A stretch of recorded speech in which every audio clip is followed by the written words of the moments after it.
Hello, I'm Richard Seltzer. I'd like to share with you my favorite book, The Lizard of Oz, which I self-published 46 years ago.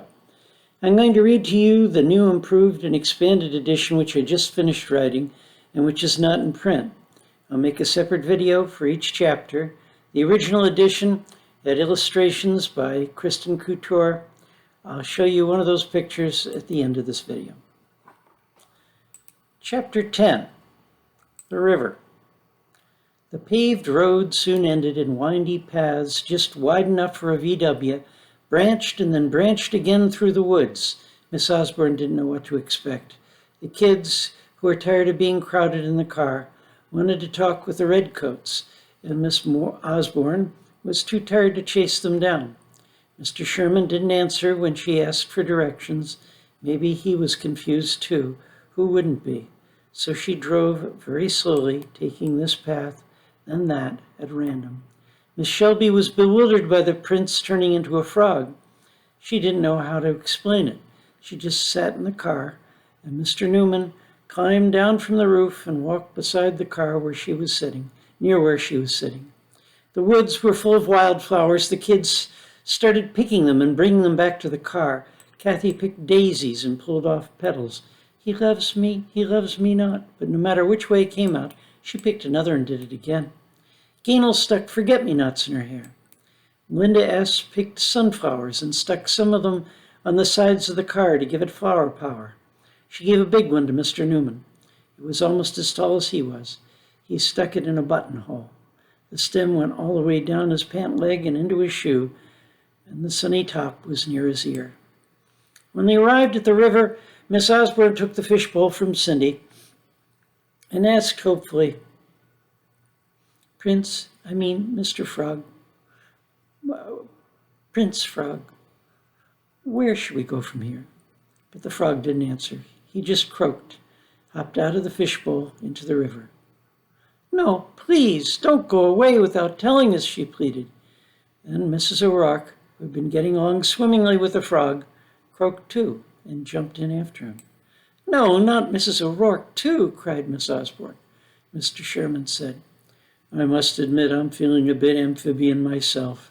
Please, Mr. Sherman, said Miss Osborne, please stay. How could we ever find a way out of the woods without you?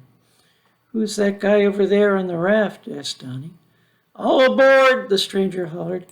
Jimmy walked right up to him and asked, Are you Huckleberry Finn? No, Charon's the name, he replied. Charon the ferry boatman. Where do you want to go? Miss Osborne answered, We want to go home. And the redcoat sergeant asked, Could you please tell us how to get home from here? Home or home, Mr. Charon answered. I wouldn't want to go either place myself, but everyone to his own taste, and either way it's quite an undertaking, so I'll need to take you under. Under where? Asked Miss Osborne. Under the world, of course. I'm the undertaker. Mr. Charon's the name. But why should we go under the world, she asked. We just want to go home. Do you know where you are or how you got here or where to go to next? No, that's why I asked you. Yes, you're like all the others, wanting easy answers, but if I understand, it doesn't do you any good. You've got to understand yourself. So I've got to take you under the world so you can stand under it and understand it. That's my job. Let's get on with it. But first, you'll have to pay the toll. Toll? Yes, of course. Do you think I work for nothing? That'll be 1 magic coin, please. But, Miss Osborne began. Mister, asked Donnie, do you know Achilles the Heel? Of course, son, answered Mr. Charon. And the 3-headed dog? You mean the underdog? Underdog? Yes, Sir Barris is his name. He guards the underworld. He makes sure that nobody gets in without paying the toll. This guy's the real thing, Miss Osborne, said Donnie. We've got to give him the magic coin. What magic coin? Asked Miss Osborne. The one Mr. Sherman flips to tell us which way to go, explained Eugene. So Miss Osborne asked Mr. Sherman, Could you please? Of course, Miss Osborne, Mr. Sherman answered. No trouble at all. Mr. Sherman gave his magic coin a flip with his flipper. It flew out of the fishbowl onto the ground and stood on end. Mr. Charon waved them on board, and Miss Osborne drove the VW straight ahead onto the ferry boat. The kids all ran aboard. then the redcoats, then Mr. Charon gave a push with his pole, and the raft went speeding down the river. Yeah, I want to show you one of the pictures from the original edition.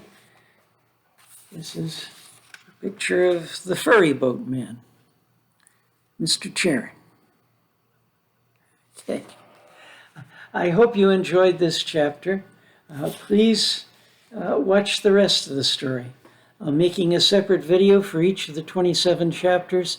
Feedback welcome. My name again is Richard Seltzer, as in Alka-Seltzer. My email is seltzer@seltzerbooks.com. All Things That Matter Press recently published 3 other novels of mine, Parallel Lives, Beyond the Fourth Door, and Nevermind. You can find those all at Amazon as paperbacks and as ebooks. They can be read in any order. They're independent stories with overlapping theme and styles. Each presents a different view of reality, a different way of trying to make sense of the mysteries of life.